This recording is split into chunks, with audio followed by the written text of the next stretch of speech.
Hello, मी वैशाली. स्वागत आहे तुमचं माझ्या चॅनलमध्ये. इथे सकाळचे 9 वाजलेले होते आणि इथे बाहेर मी उडदाची डाळ धुवून सुकत ठेवलेली होती. कारण सकाळी 5 वाजताच मी ही डाळ भिजत घातलेली आहे. याच्या मला आज वड्या करायच्या होत्या. वड्या किंवा सांडगे म्हणू शकता. फर्स्ट टाईम मी उडदाच्या डाळीच्या वड्या करत आहे. याआधी मुगाच्या किंवा मिक्स डाळीच्या केलेल्या आहेत. मग माझ्या एका नातेवाईकांनी सांगितलं की उडदाच्या डाळीच्या वड्या पण छान होतात. म्हटलं चला करून बघू. कारण बऱ्याच दिवसापासून घरी उडदाची डाळ होती साल असलेली आणि ती इडली डोश्यासाठी काही सहसा मी वापरत नाही. मग म्हटलं जास्त याच्या वड्या करायच्या नाही. मग 1 ते 1.5 वाटी डाळ भिजत घातली आणि तेवढ्या डाळीच्या करत आहे. आता हे मिक्सरमध्ये थोडं जाडसर बारीक करून घेणार आहे. पाट्यावर असलं तर छान बारीक होतं आणि उडदाची डाळ चिकट असल्यामुळे त्याला खूप वेळ लागतो. तर अशा पद्धतीने हे बारीक करून घेतलेलं आहे. एकदम जर बारीक केली तर त्या वड्या अशा कडक होतात आणि लवकर शिजत नाही, म्हणून थोडी जाडसरच केलेली आहे. तर अशा पद्धतीने सर्व डाळ बारीक करून घेते. आणि काय आहे की आमच्यामध्ये आता जून महिना चालू आहे. इकडे पण भयानक अशी ऊन आहे. सकाळी 8-9 वाजले तर ऊन खूप असतं. तर असं वाटलं की दुपारचं कधी कधी आभाळाचं वातावरण बदलतं, त्याच्यामुळे करू की नको करू. मग म्हटलं चला लवकर करून घेते, बाकी कामं राहू दिले आणि वड्या करायला लागली. तर ताटामध्ये मी अशा वड्या करून घेतलेल्या आहे. कारण बाहेर ऊन होतं त्याच्यामुळे ताटामध्ये करून घेतले की वर माळीवर नेऊन ठेवते. जास्त काही करायच्या नव्हत्या. 1 ते 2 ताट वड्या झाल्या त्या. आणि अशा बारीक बारीक केल्या तर लवकर सुकून पण जातील. जास्त जर जाड केल्या तर त्या सुकणार नाही, म्हणून अगदी छोट्या छोट्या केलेल्या आहे मी. आणि ताटाला थोडं किंचित तेल लावलेलं आहे, म्हणजे ते निघायला सोपी जाईल. परड्यावर पण छान होतात, पण परडा नसल्यामुळे मग मी ताटावरच केलेले आहे. आणि आमच्याकडे ऊन सध्या आता खूप आहे. ऊनपेक्षा गरमी खूप होत आहे, कारण वातावरण कधी आभाळ कधी ऊन अशा पद्धतीचं आहे. कारण जून महिना असूनसुद्धा इकडे पाण्याचं काहीच हे नाही. त्यानंतर इकडे वड्या झाल्या आणि इथे 10-10:30 वाजलेले होते. इथे मुलीला आलूचा पराठा खायचा होता, पण बटाटे काही मी उकळायला ठेवले नाही, त्याच्यामुळे मग 2 बटाटे किसून घेतले. त्यामध्ये 2 वाट्या कणिक, अर्ध वाटी दही आणि कसुरी मेथी 2 चम्मच आणि मसाले ॲड केले. आलं लसूण मिरचीची पेस्ट असं सर्व एकत्रित करून तिला पराठे करून दिले. फक्त तिला उकळलेल्या बटाट्याचे पाहिजे होते. म्हटलं आता वेळ झाला कधी होईल, म्हणून अशा पद्धतीचे मी पराठे करून दिलेले आहे. पण हेच पराठेसुद्धा तिला आवडले, तिने आवडीने खाल्ले. आणि सकाळी नाश्त्यामध्ये पराठे केल्यानंतर दुपारचं मग जेवणाची तयारी.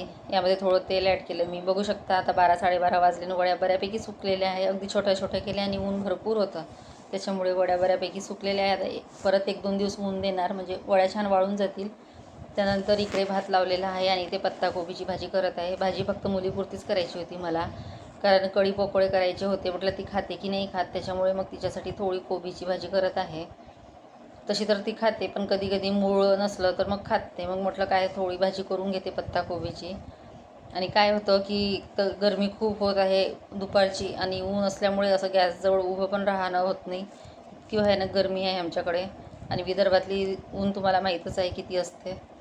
तर अशा पद्धतीने कोबी बारीक छान चिरून घेऊन याची भाजी करत आहे. आणि कढी पकोडे कारण उन्हाळ्याच्या दिवसामध्ये काय होते की बऱ्याच भाज्या खावाशा वाटत नाही, त्यामुळे आंबट अशी कढी पकोडे छान होते आणि खायला पण छान लागते. त्यानंतर थोडी कोबी घेतली, यामध्ये काही मी बटाटा वापरलेला नाही. आणि एक मोठा टोमॅटो घेतला आणि अगदी साधी अशी भाजी केली. आता उन्हाळ्याच्या दिवसामध्ये मी जास्त मसाल्याच्या भाज्या करत नाही आणि कुठलेही एक्स्ट्रा मसाले वापरत नाही. साधं तिखट, मीठ, धने पावडर या पद्धतीची भाजी करत असते. आणि कमी तिखट करते, कारण जास्त तिखट मुलगी खात नाही. तरी ते भाजी वगैरे फोडणी देऊन झाली की लगेच मला चपात्या करायच्या होत्या. कणिक मळून घेते, त्याच्यानंतर कढी पकोड्याची भाजी करायची आहे. कणिक थोडीशी मळून ठेवली की 5-10 मिनटं रेस्ट झाली की छान अशा चपात्या होतात, म्हणजे मग चपात्या करायला बरं पडते. भात भाजी लगेच होऊन जातं, फक्त चपात्या करताना गॅसजवळ इतकं गरम होतं की भयानक. आमच्या किचनमध्ये आहे फॅन, पण ते गॅस चालू असल्यामुळे लावू शकत नाही. आणि हवा पण बिलकुल बाहेर काहीच नाही, त्याच्यामुळे जास्त दमट असं वातावरण आहे. आता इथे कढी पकोडे करायचे, यासाठी मी 2 ते 3 चम्मच बेसन घेतलेलं आहे. त्यामध्ये आलं लसूण मिरचीची पेस्ट, थोडा ओवा आणि मीठ आणि तेल घेतलं. तेलामुळे काय अगदी सॉफ्ट होतात, सोडा वापरायचं काम नाही आणि छान असे फुगतात. म्हणून मी सोडा अजिबात वापरत नाही. कुठल्याच इडली असो डोसा असो कशामध्येच सोडा वापरत नाही. थोडं कच्चं तेल टाकलं की छान असे फुलतात. तर अशा पद्धतीने बेसन मिक्स करून घेते. आणि इथे मग त्याच कढईमध्ये मग कढी मला फोडणी द्यायची आहे. बघू शकता असे छान असे छोटे छोटे गोळे करून तेलामध्ये तळून घेते. एकदम असे तळायचे नाही आपल्याला, थोडे अर्धवट जरी तळले तरी चालेल, कारण कढीमध्ये छान शिजल्या जातात ते. तुम्ही कढी दह्याची किंवा ताकाची करू शकता, पण ताकापेक्षा दह्याची कढी छान होते कढी पकोड्यासाठी आणि खायला पण टेस्टी लागते. तर अशा पद्धतीने सर्व पकोडे तळून घेतलेले आहे मी, बघू शकता छान असे ब्राऊन कलर होईपर्यंत. तुम्ही कशा पद्धतीने करत असता ते नक्कीच कमेंटमध्ये सांगा. तर आपले असे पकोडे छान तळून झालेले आहे. आता कढी फोडणी याच कढईमध्ये घालणार आहे. इकडे आता कढी फोडणी घातलेली आहे, तिकडे कढी पकोडे शिजत आहे आणि इकडे चपात्या करून घेते. चपात्या झाल्या की लगेच मग रूम आवरून झाली की जेवणाची तयारी. आता दुपारचे 1 वाजलेला आहे. मला चपात्या करण्यापेक्षा भाकरी करायला आवडतात.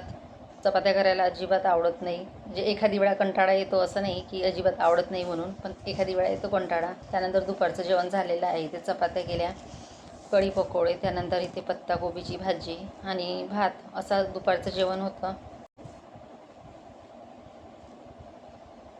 आज वरण भात कुकर लावल्या नसल्यामुळे गंजामध्येच भात केलेला आहे.